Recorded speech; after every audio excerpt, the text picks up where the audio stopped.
Shalom, this is Rabbi Akselrad Akselrad, your virtual rabbi, a project of Congregation Ner Tamid. Well, we welcome one of the most important of all Jewish holidays. In fact, it's not only an important holiday, but it is one of the most observed of all Jewish holidays. You ask people, what is your favorite Jewish holiday? And other than, say, Hanukkah, most likely they will say Pesach, or Passover.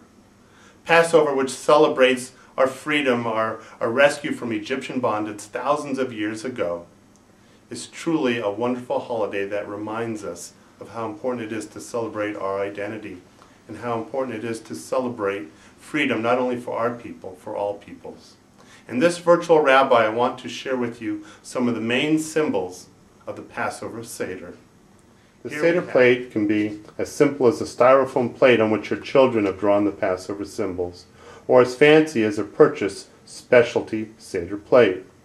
The Seder plate contains the following items: charoset, beitza, zeroa, karpas, moror, and, it's optional, but chatzeret. Let's go over these items one by one. Charoset is a mixture of apples, nuts, wine, and spices. There are many recipes for this that you can find on the internet or from friends. Charoset is symbolic of the mortar the Jewish slaves made in their building for the Egyptians. Zeroa is a shank bone or neck of poultry roasted. Zeroa is a reminder of the mighty arm of God, as the Bible describes it. It is also symbolic of the Paschal lamb offered as the Passover sacrifice in temple days. Beitza is a hard-boiled egg. Beitza is symbolic of the regular festival sacrifice brought in the days of the temple. Some authorities have interpreted this as a symbol of mourning for the loss of the two temples.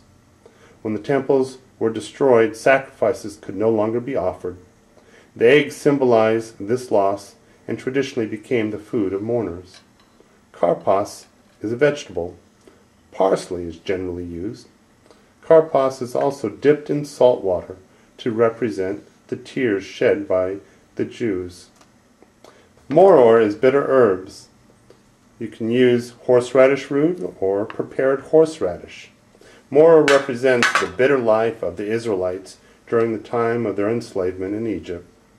Some people also use lettuce, also known as chatzeret. This is an optional item. And so here you have it, the main symbols of our Seder plate. We also have other symbols of Passover, of course. One would be matzah. The other would be wine, for there are 4 cups of wine. The story of Passover is told through the use of a special prayer book known as the Haggadah. There are so many varieties of a Passover Haggadah that you can choose from. This is one that we use at Congregation Ner Tamid, but literally there are 1,000 different Haggadahs, and all of them serve the same purpose, to tell the story of Passover. I hope that you too will welcome into your home a festive meal, a Seder this year, that you might recall the ancient bondage of our people of old and the high price that we paid for our freedom.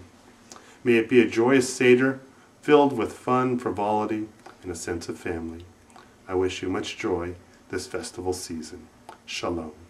This is Rabbi Akselrad Akselrad, your virtual rabbi. Chag Gadya, Chag Gadya, the Zabin